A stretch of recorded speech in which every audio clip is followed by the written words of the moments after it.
നമസ്കാരം. എല്ലാ പ്രിയപ്പെട്ട കൂട്ടുകാർക്കും ഫാസിസ് അക്കാഡമിയുടെ മറ്റൊരു വീഡിയോയിലേക്ക് ഹാർദമായ സ്വാഗതം.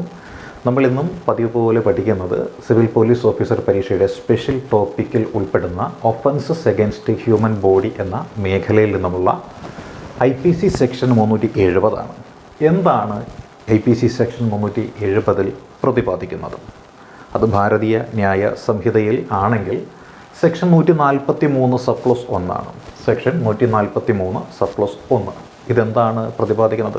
ട്രാഫിക്കിംഗ് ഓഫ് എ പേഴ്സൺ എന്നാണ് പറയുന്നത്. ട്രാഫിക്കിംഗ് അഥവാ ഹ്യൂമൻ ട്രാഫിക്കിംഗ് എന്നാണ് നമ്മൾ പറയുന്നത്. ഹ്യൂമൻ ട്രാഫിക്കിംഗ് എന്ന് വെച്ചാൽ എന്താണ്? മനുഷ്യക്കടത്ത് എന്നാണ് അതുകൊണ്ട് പ്രധാനമായിട്ടും അർത്ഥമാക്കുന്നത്, അല്ലെ? ഹ്യൂമൻ ട്രാഫിക്കിംഗ് ഇന്ത്യൻ ഭരണഘടനയിലും ഹ്യൂമൻ ട്രാഫിക്കിങ്ങിനെ പറ്റി പ്രതിപാദിക്കുന്നുണ്ട്. Human trafficking and forced labour എന്ന് പറയുന്നത് ഇന്ത്യൻ ഭരണഘടനയിൽ പ്രതിപാദിക്കുന്ന ഒരു ആർട്ടിക്കിളാണ്, നമുക്ക് അറിവുള്ള കാര്യമാണ്. അപ്പോൾ ട്രാഫിക്കിംഗ് ഓഫ് എ പേഴ്സൺ എന്ന് പറയുന്നതാണ് മനുഷ്യക്കടത്താണ്. അതായത് മനുഷ്യനെ കടത്തിക്കൊണ്ടു പോകുന്നു എന്നാണ് അതുകൊണ്ട് അർത്ഥമാക്കുന്നത്. മനുഷ്യനെ കച്ചവടം ചെയ്യുന്നു എന്നാണ് ഉദ്ദേശിക്കുന്നത്. അതായത് സാധനങ്ങൾ കച്ചവടം ചെയ്യുന്നത് പോലെ ഒരു മനുഷ്യനെ കച്ചവടം ചെയ്യുന്നു. അതായത് ഈ അടിമക്കച്ചവടം എന്ന് വേണമെങ്കിൽ നമുക്ക് അതിനെ വിശേഷിപ്പിക്കാവുന്ന ഒന്നാണ്. അപ്പോൾ എന്തെല്ലാം സാഹചര്യങ്ങളിൽ നടത്തപ്പെടുന്ന കാര്യങ്ങളെയാണ് നമ്മൾ ഹ്യൂമൻ ട്രാഫിക്കിംഗ് എന്ന് പറയുന്നത്.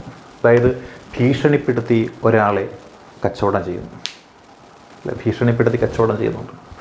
ബലപ്രയോഗം നടത്തി, സമ്മർദ്ദം നടത്തി ഒരു വ്യക്തിയെ കച്ചവടം ചെയ്യാം, അല്ലെ? ഭീഷണി പ്രയോഗിച്ചുകൊണ്ട്, ബലപ്രയോഗം അല്ലെങ്കിൽ സമ്മർദ്ദം ഉപയോഗിച്ചുകൊണ്ട്, ചതി, വഞ്ചന എന്നിവയിലൂടെയും കച്ചവടം ചെയ്യാം, അല്ലെ? ചതി, വഞ്ചന. അപ്പോൾ ചതി, വഞ്ചന എന്നിവയിലൂടെയും കച്ചവടം ചെയ്യാം. പിന്നെയോ അധികാര ദുർവിനിയോഗം നടത്തിക്കൊണ്ടും അത് കച്ചവടം ചെയ്യാവുന്നതാണ്. പിന്നെയോ പ്രലോഭനം വഴി നടത്താം, അല്ലെ? പ്രലോഭിപ്പിക്കാം. ഒരു വ്യക്തിക്ക് പ്രലോഭനം നൽകിക്കൊണ്ട് കച്ചവടം നടത്താം, അല്ലേ? അപ്പോൾ പ്രലോഭനം നൽകിക്കൊണ്ട് ഒരു വ്യക്തിയെ പ്രലോഭിപ്പിച്ചുകൊണ്ടോ, അധികാര ദുർവിനിയോഗം നടത്തിക്കൊണ്ടോ, ചതി, വഞ്ചന എന്നിവയിലൂടെയോ, ബലപ്രയോഗം, സമ്മർദ്ദം എന്നിവയിലൂടെയോ, ഭീഷണി ഉപയോഗിച്ചുകൊണ്ടോ ആ വ്യക്തിയുടെ ഇഷ്ടത്തിനും ഇംഗിതത്തിനും വിരുദ്ധമായിട്ട് അയാളെ ഒരു കച്ചവട സാധനമെന്ന രീതിയിൽ വിൽപ്പന ചരക്കാക്കുന്ന സംവിധാനത്തെക്കുറിച്ച് പ്രതിപാദിപ്പിക്കുന്ന വകുപ്പാണ് IPC സെക്ഷൻ 370. ഭാരതീയ ന്യായ സംഹിതയിൽ ഇതിനെക്കുറിച്ച് പ്രതിപാദിക്കുന്നത് 143 പ്രതിപാദിക്കുന്നത്.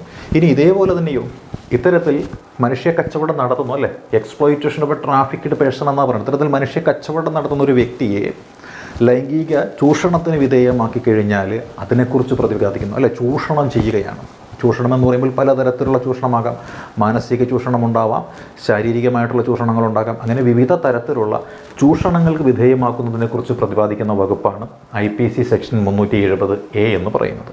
ഇത് ഭാരതീയ ന്യായ സംഹിതയിലെ സെക്ഷൻ 144 പ്രകാരമാണ് ഉൾപ്പെടുത്തിയിരിക്കുന്നത്. IPC സെക്ഷൻ 370A ഭാരതീയ ന്യായ സംഹിതയിലാണെങ്കിൽ സെക്ഷൻ 144 ഇത് ഉൾപ്പെടുത്തിയിരിക്കുന്നത്. അപ്പോൾ എന്താണ് ഇതിൽ പറയുന്നത്? എക്സ്പ്ലോയിറ്റേഷൻ ഓഫ് എ ട്രാഫിക്ക്ഡ് പേഴ്സൺ, അല്ലെ? ലൈംഗിക ചൂഷണത്തിന് വിധേയമാക്കി കഴിഞ്ഞാൽ അതിനെക്കുറിച്ചുള്ള ശിക്ഷകളെയും മറ്റുമൊക്കെയാണ് ഇതിൽ പ്രതിപാദിക്കുന്നത്. ഇനി നമുക്ക് നോക്കാവുന്ന എന്താണ്?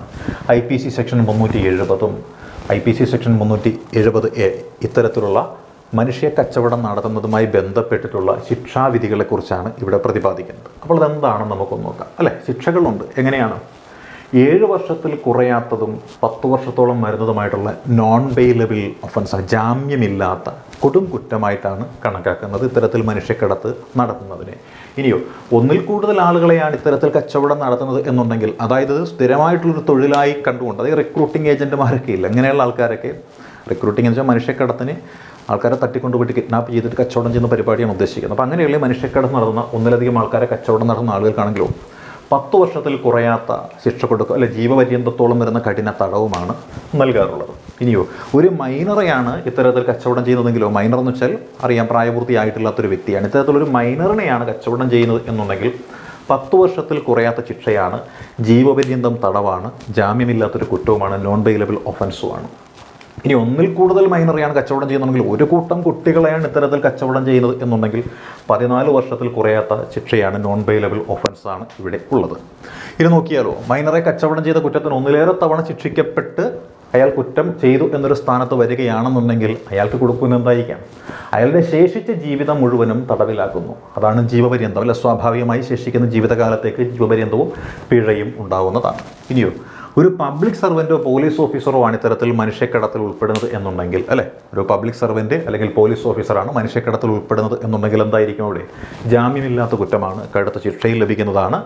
ആ പബ്ലിക് സർവൻറ്റ് അല്ലെങ്കിൽ പോലീസ് ഓഫീസറുടെ ശേഷിക്കുന്ന ജീവിതകാലം മുഴുവനും അയാൾ തടവ് ശിക്ഷ അനുഭവിക്കേണ്ടതായിട്ടും വരും. നമ്മളിപ്പോൾ പഠിച്ചുകൊണ്ടിരിക്കുന്നത് ഒഫൻസസ് അഗെയിൻസ്റ്റ് ബോഡി എന്ന് പറയുന്ന മേഖലയിൽ നിന്നുള്ള പ്രധാനപ്പെട്ട കുറ്റകൃത്യങ്ങളും അവയ്ക്ക് ഇന്ത്യൻ പീനൽ കോഡ് പ്രകാരമുള്ള നിർവചനങ്ങളെക്കുറിച്ചുമാണ്. അപ്പോൾ അസീസ് അക്കാഡമി നൽകുന്ന സ്പെഷ്യൽ ടോപ്പിക് സിവിൽ പോലീസ് ഓഫീസറിൻ്റെ ക്ലാസ്സുകൾ നിങ്ങൾക്ക് മനസ്സിലാക്കുവാൻ സാധിക്കുന്നുണ്ടെങ്കിൽ നിങ്ങളുടെ വിലയേറിയ അഭിപ്രായങ്ങളും നിർദ്ദേശങ്ങളും കമൻറ്റ് ബോക്സിൽ രേഖപ്പെടുത്തുക.